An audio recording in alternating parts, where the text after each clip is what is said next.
Jeff was raised on a cattle ranch in the heart of the Midwest, and like most farmers and ranchers' kids who were raised in the middle of nowhere, Jeff's time was spent either doing chores or, well, daydreaming. Really, all I dreamed about was becoming a football player. But when I think about it, I think every small little kid in the town I grew up in, that's what they wanted to be too. I guess football was our escape. But unlike most of his buddies, Jeff also had another escape, playing his guitar and singing. I did a lot of singing and playing growing up in church. We went to a little United Methodist church, my family, and one Sunday my dad was asked to give the sermon, and he wasn't much on speaking, so to fill the time he said, "Son, I need you to sing some songs to take up some time." So I get up there and I sing How Great Thou Art and Amazing Grace, and the congregation, they loved it. Do another song, do another song. And I think I was 8 or 9 years old at the time, and said, "I don't know any more church songs." They said, "Do anything, sing anything." And my dad's on the back saying, "Sing another song." So I said, "Okay. I just learned this song last week." So I kicked it off. "Well, I've spent a lifetime looking for you. Single bars and good time lovers, never true." And looking for love in all the wrong places was a big hit in the United Methodist Church that day. Although my dad was on the back pew giving it the cut signal, I sang the whole song. Though football wasn't in the cards for Jeff's future, by the time he graduated college, it seemed that music was. You see, he'd played his way through college at the local bars and frat parties, and though he'd earned a degree in finance, banking was the last thing he wanted to pursue. He wanted to pursue his dreams to become a country music artist, just like his fellow Oklahoma State alumni Garth Brooks had done. So Garth said, "This is just the kind of guy he is." He said, "Man, come on out, I'll introduce you around." So I get to Nashville, and he introduces me around on Music Road, all the movers and shakers that he knew at the time. And he would introduce me like this. He'd say, "This is Jeff Wood. He wants to move out here and become a writer."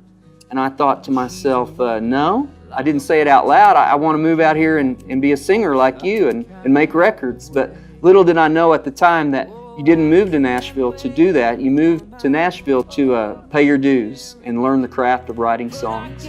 At the time, the challenge seemed a little daunting for Jeff. You see, he'd never really considered himself a songwriter. So he decided to head back home with his tail between his legs and figure out just what he was going to do with the rest of his life. So I'm in the middle of law school, but I'm torn. I'm really passionate about music. I'm playing the club scene, but I'm also a full-time law student. And then I guess that's when fate stepped in, because I come home to find in the house I was renting that everything that I owned, furniture, clothes, everything, my house had been broken into and had been stolen. And I said, "Oh my gosh, what am I going to do?" And luckily I had some insurance, home insurance, which wrote me a nice little check. And I thought, what am I going to do with this money? I don't need a new TV. I don't need new clothes, really. What can I do with it? And that's when I decided, you know what, I'm going to go in the studio. I'd been writing songs, and I recorded a little CD of 10 songs that I'd written. Some Nashville scout somehow caught wind of this CD and said, "Man, you need to be in Nashville yesterday." So Jeff made the decision to forego his final year of law school and make the move to Music City, where after less than a year, he was able to land a publishing contract and even a record deal. And the little girl working the front desk had no idea not to pitch my songs. And he said, "Let me have a copy of that." And so she made him a tape copy, and the guy takes it back, and I get this phone call about an hour later. It's John Michael Montgomery. He said, "Man, I'm going to cut this song on my album next week." And boy, I debated. I said, "Man, I'm supposed to save these songs for my album."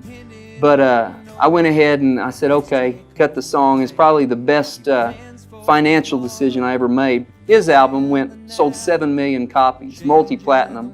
My album, I think, was double aluminum. Use mine, go ahead, take it.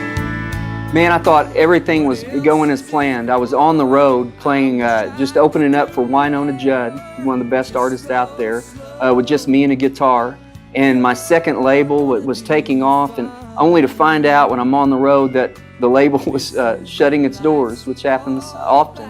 During that time, the country music business was kind of somewhat on the decline. Getting a new gig was a little bit tougher than it had been in the past. So at that point in time, I decided, you know what, I'm going to write songs.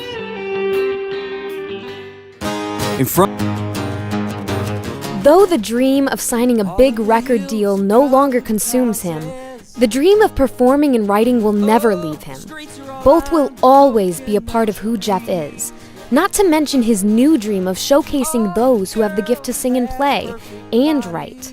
Those artists who do it, well, for more than just the reason to become stars. They do it because it's in them. They do it for the love of music. In bikinis and tattoos. Well, one made me an offer. She says I can't refuse. Oh, this sure don't feel like Oklahoma. Well, things are pretty wild here.